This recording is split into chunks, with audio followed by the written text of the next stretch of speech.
असां यार सराकी लोग हिसे, चंगे वे हिसे, मिठे वे हिसे, सोहने वे हिसे, सादा वे हिसे, सिंपल वे हिसे, वफादार वे हिसे।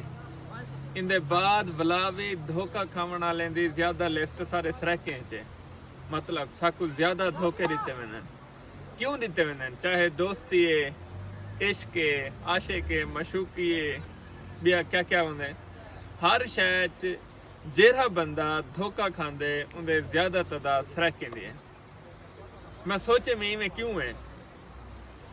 उनकी वजह यह है कि असा जेरे सराके से ना, असा ताल्लुक दोस्ती जेरी शय करेंगे दिल नाल करेंगे, जहन नाल ते असा सोचेंदे ही कहन से, बल्कि आखूं जा सारा जहन नाल वास्ता ही कोई कहने।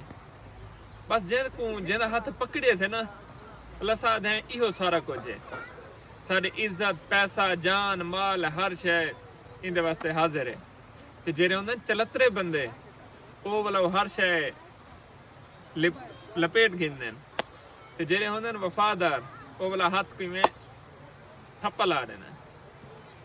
कोई जिवें पिया करे, असां सराकी हैं, असां कहीं नाल घाटा वाधा काना करे सो।